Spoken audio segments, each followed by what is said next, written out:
Salut à tous, c'est Camille. Bienvenue sur ma chaîne dédiée à l'économie domestique, au nettoyage et à la propreté de la maison. Restez avec moi pour des conseils pratiques et efficaces. Donc, au sujet de la vidéo. Piège à mouches de Vénus, auteur Elena en lecture 10 minutes. Publié le 09.11. 2020. Après avoir décidé d'avoir un piège à mouches de Vénus à la maison, vous serez agréablement surpris, en observant l'activité de la vie du prédateur des plantes. S'il y a des araignées et des mouches dans la maison, la Dionée se débarrassera de leur présence. Sinon, vous devrez attraper les insectes vous-même et nourrir de temps en temps la fleur exotique. Dans tous les cas, il est intéressant d'observer le comportement d'un ami vert hors norme. En même temps, plus elle sera âgée, plus sa couleur sera intense, passant du rose au rouge foncé. Soins à domicile. Si vous décidez d'avoir un gobe-mouche de Vénus chez vous, tenez compte du fait que ce prédateur n'est pas si facile à élever. Mais si vous lui fournissez la lumière, l'humidité et la température adéquates, cette plante étrange prendra racine et attrapera toutes les mouches du voisinage. Emplacement et éclairage. La Dionée américaine a besoin de beaucoup de lumière. La lumière directe du soleil doit atteindre la Dionée au moins 4 à 5 heures par jour. Un rebord de fenêtre à l'est est donc idéal. Mais si vous devez placer un vase sur la fenêtre sud, l'après-midi d'été, il est préférable d'ombrager la beauté exotique, en tirant, par exemple, un morceau de gaze, plié en plusieurs couches. Sur le rebord de la fenêtre nord, la trappe-mouche devra être éclairée en plus. En hiver, vous aurez de toute façon besoin d'une lampe. Une lampe fluorescente d'une puissance de 40 W doit être placée à une distance de 15 à 20 cm du buisson. Il est souhaitable que la source de lumière et le pot contenant la plante ne changent pas de disposition. Veillez également à ne pas toucher les pousses avec vos mains. Un léger contact avec le piège peut suffire à le faire traîner. La température idéale pour le piège à mouches de Vénus se situe aux alentours de plus 25 degrés Celsius. Mais si elle est un peu plus ou un peu moins,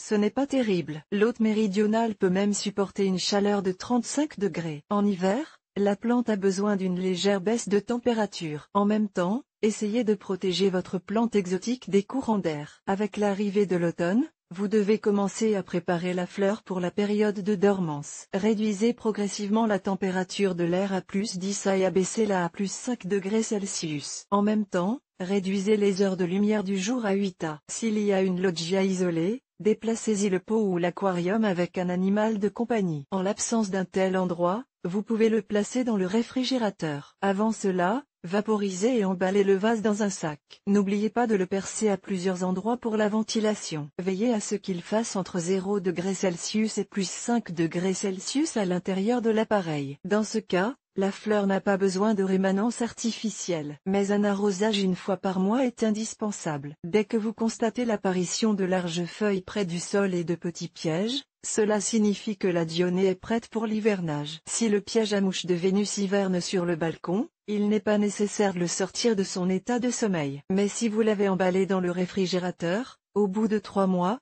sortez-le du sac et placez-le dans un endroit frais, en dirigeant une lampe vers la plante. Au début, éclairez 10 heures par jour. Puis, progressivement, passez à 16 heures. Ajoutez également progressivement la température de l'air. Lorsque la plante est complètement réveillée, transplantez-la dans un nouveau substrat. L'arrosage. Si vous ne voulez pas abîmer la Dionée, ne l'arrosez jamais avec de l'eau du robinet. Elle ne peut accepter que de l'eau de pluie ou de l'eau bouillie avec gratitude. Vous pouvez également utiliser de l'eau distillée. Pour éviter la pourriture des racines, veillez à ce que la terre du pot soit toujours humide, mais pas trop. Il est rare qu'un arrosage soit nécessaire même lorsque la plante est en dormance. Il est préférable de le faire par le bas, car l'arrosage par le haut peut entraîner un compactage du sol et donc un manque d'oxygène. Placez le pot contenant le piège à mouches dans un bac d'eau de manière à ce que les trous de drainage reçoivent constamment du liquide. Humidité de l'air. Comme le piège à mouches de Vénus préfère une humidité de l'air élevée, il est judicieux de le planter dans un aquarium inutilisé. Le fond du récipient transparent doit être tapissé de céramcyte,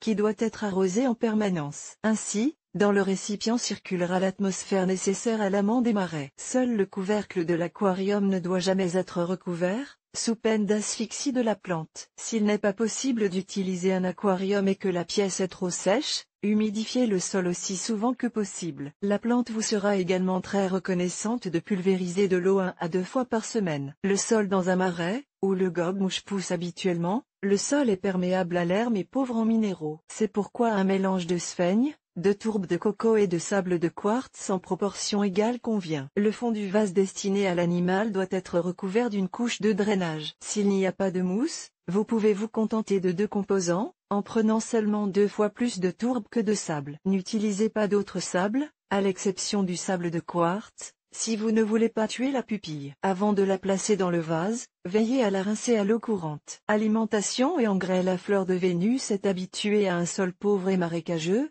et l'introduction d'engrais ne fera qu'aggraver la situation. Elle obtiendra les nutriments et l'azote nécessaires en ingérant et en digérant des insectes vivants. Alimentation dans des conditions ambiantes. Les dionnées doivent être nourris. Notez que les coléoptères à carapace dure, les vers de terre et les rongeurs ne conviennent pas pour nourrir cette fleur délicate, car ils risquent de blesser le piège. Les saucisses et la viande ne doivent pas non plus être traitées. Pendant la période de croissance, laissez votre animal manger de petites araignées, des mouches ou des moustiques. Mais n'en faites pas trop, 2 à 3 insectes pour toute la saison suffisent amplement. Si vous voulez traiter plus souvent, faites-le une fois tous les 15 jours. Les insectes doivent être vivants et leur taille doit être inférieure de moitié à celle du piège. Si la fleur pousse dans un aquarium, vous pouvez y lancer la bestiole en la recouvrant pendant un certain temps d'un verre. Laissez le gobe-mouche chasser lui-même. De septembre à mars, il n'est pas nécessaire de le nourrir. Ne nourrissez pas non plus le gobe-mouche immédiatement après la transplantation ou si le buisson est malade ou affaibli. Rempotage. Le rempotage de la trappe-mouche de Vénus a lieu chaque année au printemps, à la sortie de la dormance de la plante. Choisissez un vase d'une profondeur maximale de 10 à 12 cm.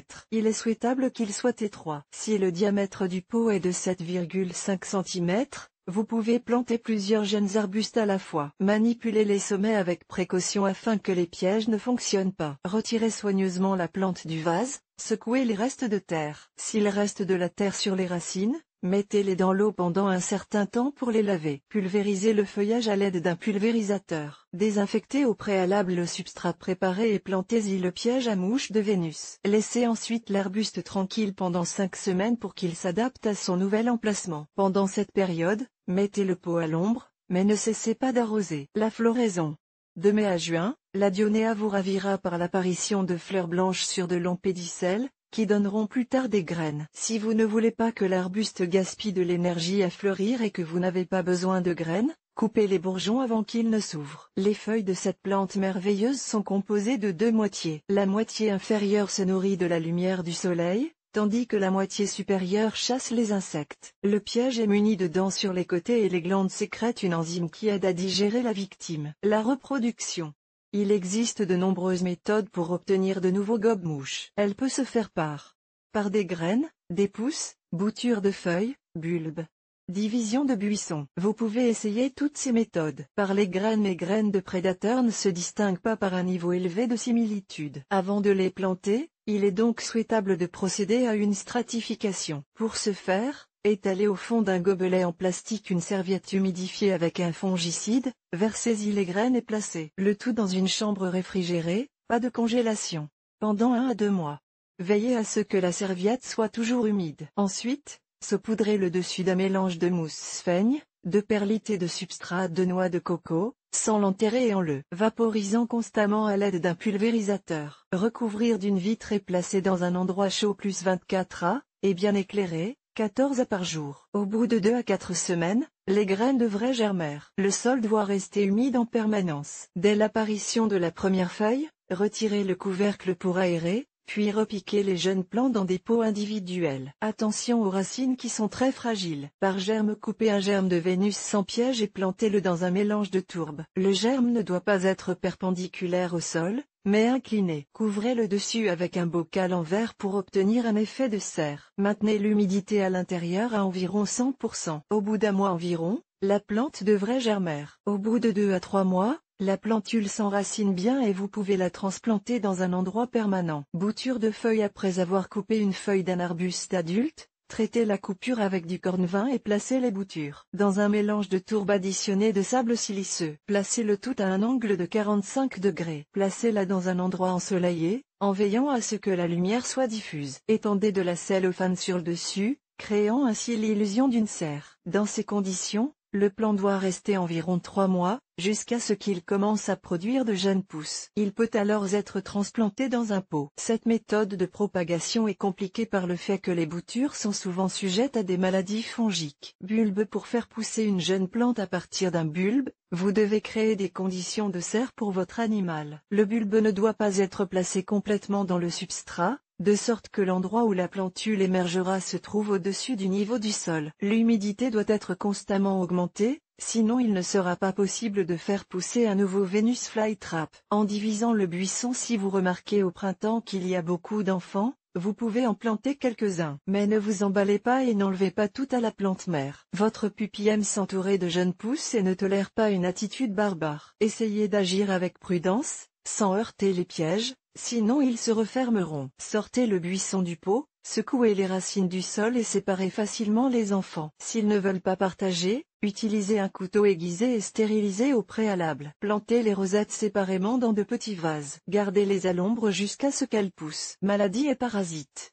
La dionée, comme toute autre plante d'intérieur, peut parfois être victime d'attaques parasitaires. Le tétranique. Cette liane suce la plante par le bas, extrait le jus des feuilles et tisse une toile. Dès que vous remarquez le parasite, traitez immédiatement la pupille avec une solution savonneuse, en la pulvérisant. Après 6 jours, répétez l'opération. Vous pouvez utiliser des remèdes achetés dans le commerce. Les pucerons. Une colonie de parasites ne peut être négligée. Il provoque la déformation des pièges du piège à mouches de Vénus. Les parties de la plante particulièrement endommagées par les parasites devront être enlevées et le buisson devra être traité avec une infusion de moutarde, de velours ou de durement. Si les pucerons ne disparaissent pas à la suite de ce traitement, il faut recourir à des préparations chimiques. Le ver. Le ravageur lui-même et ses cocons devront être collectés manuellement, à l'aide d'une serviette en papier. Vous pouvez utiliser un coton-tige imbibé d'alcool, ce procédé est mortel pour le ver. Une pulvérisation d'eau savonneuse devrait également donner des résultats positifs. Erreur de soin.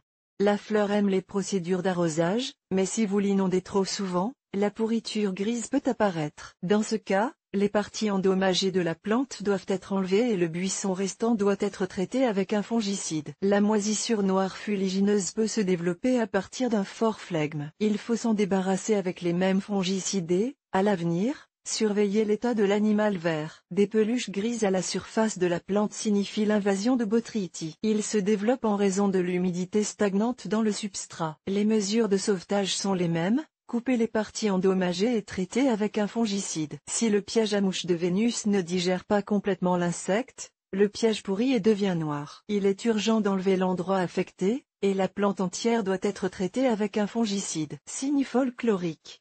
Le piège de la vénusté est capable d'attraper l'époux d'une jeune fille célibataire. Il faut donc absolument amener le candidat au mariage dans une pièce où se trouve une plante prédatrice, et il ne pourra pas vous échapper. S'il n'y a pas d'épouse dans la maison, ce n'est pas une raison pour refuser d'élever des plantes exotiques. En effet, le prédateur reconnaît les personnes qui ont de mauvaises pensées. Et ces vampires énergétiques ne pourront pas rester longtemps dans votre maison. Les hommes d'affaires aideront la dionée à faire le tri, en se tenant devant elle, qu'il s'agisse de partenaires ou d'escrocs. Comme vous pouvez le constater, ce représentant de la famille Rossiankov est si inhabituel et exotique qu'il doit absolument être honoré de votre attention.